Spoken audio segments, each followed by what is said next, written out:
ഉത്തമ രാമഭക്തന്റെ സമ്പൂർണ്ണ ചരിതം. വീരഹനുമാൻ ഇന്നു മുതൽ വൈകുന്നേരം 6 മണിക്ക്.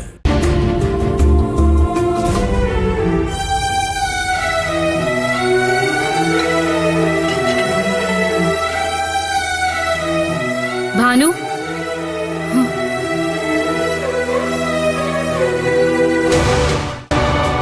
നീ ഇതൊന്നും നല്ലതുപോലെ ആലോചിക്കേ, എന്നിട്ട് മറുപടി പറഞ്ഞാൽ മതി. ജയേഷിന്റെ ഭാഗത്തു നിന്നുണ്ടായതെല്ലാം തെറ്റ് തന്നെയാണെന്ന് അവൻ സമ്മതിച്ചല്ലോ. പിന്നെ ACPയുടെ മുൻപിൽ നീയും ജയേഷിനെ കുറിച്ച് ഒരു മോശം വാക്കും പറഞ്ഞിട്ടില്ല. അതുകൊണ്ട് എന്തുകൊണ്ട് വീണ്ടും നിങ്ങൾ തമ്മിലുള്ള വിവാഹകാര്യം ആലോചിച്ചുകൂടെയെന്ന് ACPയും അർജുനും ചോദിച്ചത്. നിന്നെ ഞാൻ മനസ്സിലാക്കിയെടുത്തോളം നീ മറ്റൊരു വിവാഹത്തിന് ഉടനെ ഒന്നും സമ്മതിക്കാൻ സാധ്യതയില്ല.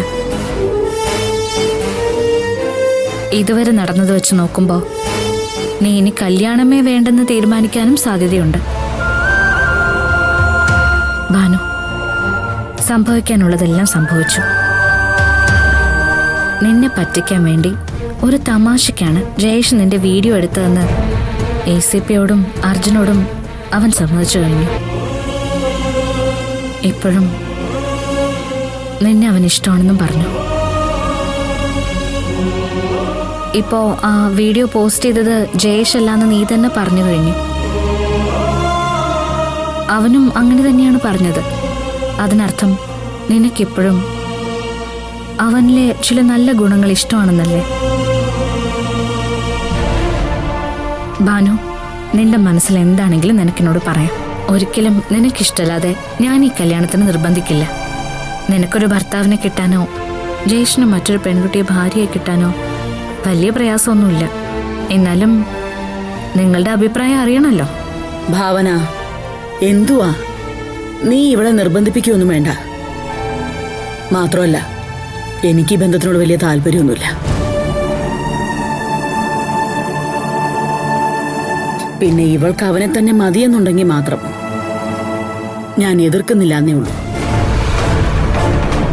ഭാനു, നീ എന്തോന്നും പറയാത്തെ?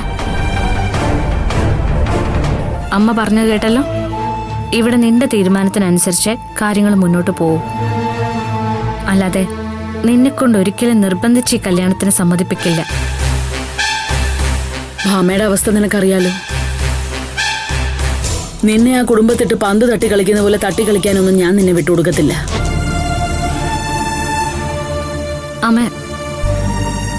അമ്മ എന്തായി പറയുന്നേ?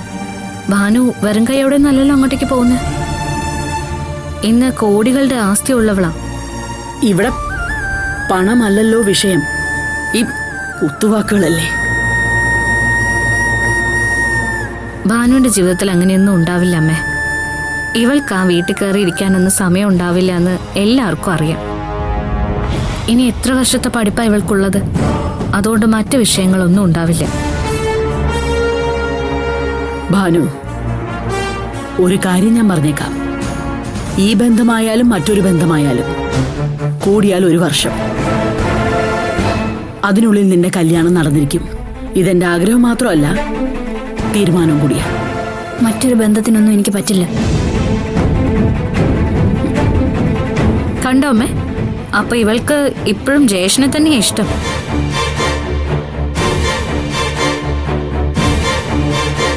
മതി, ഇത്രയും കേട്ടാ മതി. ഇനി എന്താ വേണ്ടെന്ന് എനിക്കറിയാം. നാളെ തന്നെ മോഹനമാമനോട് പോയി സംസാരിക്കാനാ തീരുമാനം. നിനക്ക് എതിരഭിപ്രായമൊന്നുമില്ലല്ലോ? ഇല്ല ചേച്ചി. എന്നാ മോളിച്ചല്ലേ.